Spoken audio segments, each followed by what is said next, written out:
This is and the Venture Capitalist Bros podcast. All in. Because they're gamblers. Was this the podcast where they basically admitted to doing a pump and dump? Yeah, with Solana, Jacob Silverman has a famous clip. When you have to start with those kind of questions, it's like you're already about to get on my nerves with the virtue signaling. I'm not here about pump and dumps, whatever, if they're good or bad or whatever. But the left virtue signals so much. These two really, sometimes they have a good take on a couple things, but that's about it. There's a lot of misery with these two. And so anyway, now they're about to get worked up over Andrew Schulz. Okay, because the title's already getting on my nerves. Let's just go ahead and get into it. Why is Sam Seder like licking his lips like that? That's so freaking annoying. Clip where they're like joking about, are you holding that or are you getting out from under it early in sort of pump and dump style fashion? You can't say that on the live stream. Well, I guess under Trump you can. I'm not familiar with these guys or this podcast. I recognize the comedian in there. Well, comedian, I mean, Andrew Schulz. He's a Rogan-verse guy who has parlayed that into a Netflix special, so he's promoting it on, Wasn't he originally an MTV guy too? I feel like I actually think I saw him at the Comedy Cellar one time. But, regardless. All right, sorry. Regardless. I've never thought he was funny, but he's a comedian, yeah. This is like, it's fascinating. I think the guy is, he seems like a smart guy to me on some level.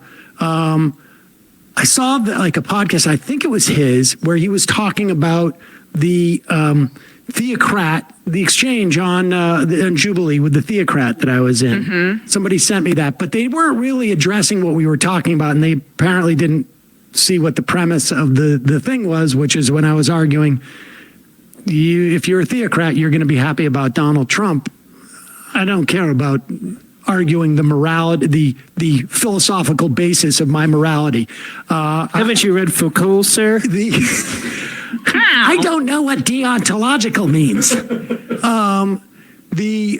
the end of the day, tell me what your policies are going to be, and if it involves women can't vote, I'm sorry. I was just looking for Andrew Schulz early life check, but and I'll come back to that. But these people take forever to get to the point. Like, let's just go ahead and go to the point. What is it? It is called the All In Podcast. I've been calling it the flagrant podcast, but like, why weren't we just saying that it was called the All In Podcast? Okay, all right. Anyway, let's just go ahead and see what's making Sam Seder so mad that he had to title his episode "Don't Let No White Comedian." Do you see what I'm saying? So the black ones can talk about Social Security. All right, let's get into it. I go over this so you understand why this is such a bad idea. And regardless if the concept is good or not, the emotional connectivity to the success of American industry is really important. When you know at 22 that you could get this thing that's been compounding for 22 years. All right, pause it for a second. Now, they're talking about retirement funds. Now, here's what we know. Prior to the 80s, most pensions were guaranteed benefit. Oh, God. That is as opposed to guaranteed contribution. I'm sorry to put y'all through this. You know what? The thing is, I can listen to anybody. I can listen to any leftist, whatever. But when he talks, he takes forever. And the other thing that I've caught, except for when he was debating Tim Pool, I'm sorry, he destroyed Tim Pool in the first 10 minutes. Y'all could be mad at me about that one. Don't care. But anyway, so he will take a lot of things out of context. So brace yourselves. Please stick with me with this episode. Thank you so much for watching. Guys, thank you. Please don't forget to hit the like and subscribe button and the notification bell. Thank you.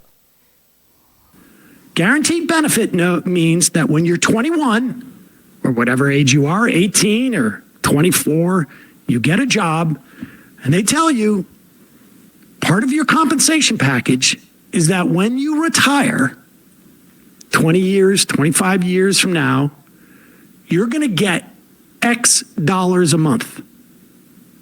$1,000 a month, $1,500 a month, $2,000 a month, whatever it is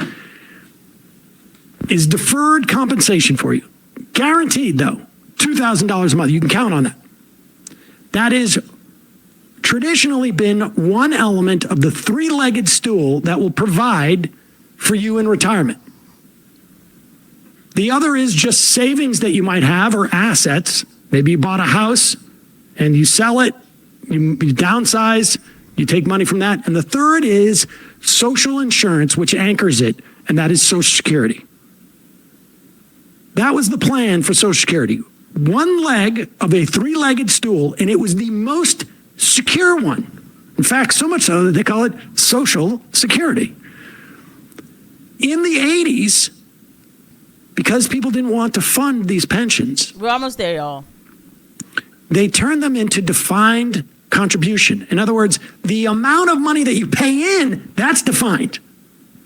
But the amount of money you get out, well, we're going to put it into the gambling thing. We're going to leave it to the whims of the market. To the market. As opposed to being just a traditional defined benefit pension plan. And they promoted things called 401ks. Yep.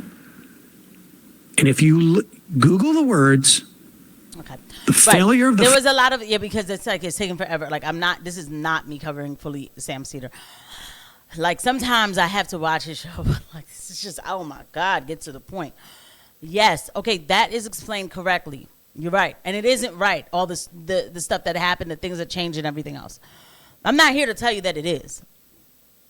I'm also not here to tell you to cry about it forever, because at the end of the day, I don't trust anything that I didn't do myself. I know it's like, well, Casey, that's Social Security, yeah, but they switch it up on you. One day they'll tell you can't get income tax for some reason. Right? So to me, I feel like knowing this, you should teach the youth how to prepare themselves, how to generate income in many different ways, especially in this, what is it, fifth industrial complex that we're going in with, like AI and digital, this, that, and all of, I had to change my thinking at the late age of 36. Was it 36? Yeah, 36. No, 30. Yeah, 36.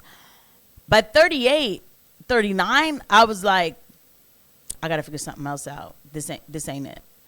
And that's what we should be preparing the kids for. To like, I don't know if it's to be a chameleon or what. Anywho, I'm moving on too much. Not a chameleon. To move along with the changes, man. Nothing is for sure on this earth. The only sure thing is the Lord. That's it. Let's just go ahead and get back. Oh my gosh, like he's still talking. All right, bet. For 22 years, you could pay off some college loans, you could put something down on a house, you could pay for trade school, whatever it is.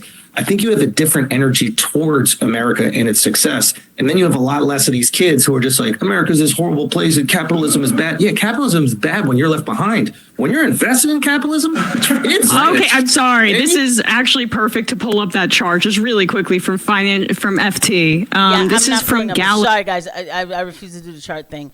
Let's just go a little see, a little bit more of what Andrew said. Let me see what Sam is saying.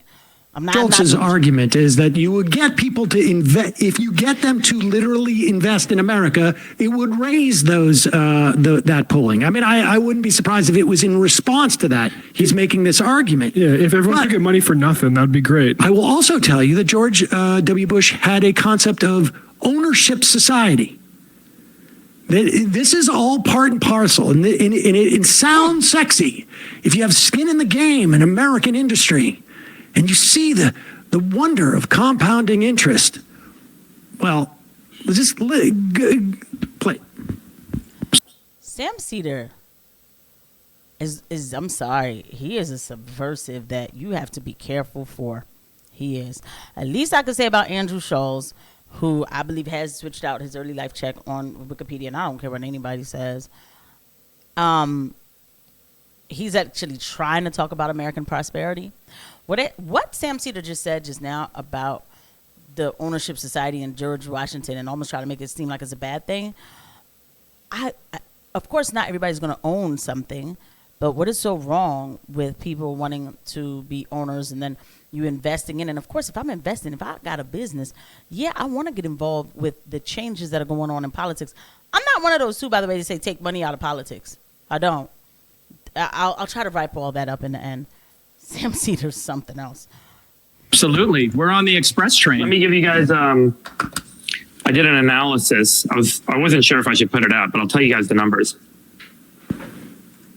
The U.S. Social Security program is meant to be kind of the retirement program for folks that don't have access to private retirement accounts. Okay. Pause And- it. That is a lie. That is not what it's meant to be. It's meant to be one leg of a three-legged stool. It is supposed to be the anchor, the guarantee that you don't live in poverty. That's it. All right. So, too bad. There's no guarantees. I don't know what to tell you. I'm sorry. I know it sounds bad. But they go on with all of that, and I'm done with Sam, okay? I understand it's supposed to be a guarantee, but $2,000 too, by the way, was never going to, you know what I mean? Like, it's not going. You still have to do more. Think about. All right, fine. Let's do the math together, right?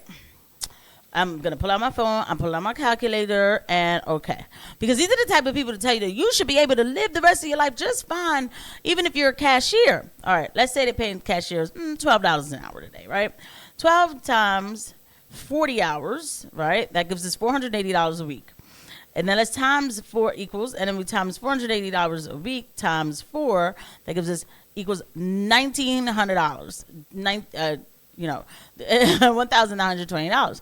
So that's a month. And let's times that by a year. That's 12 months. And so the person's making $23,000. By the way, they say these people should be able to buy a house and things like this on this kind of money, right?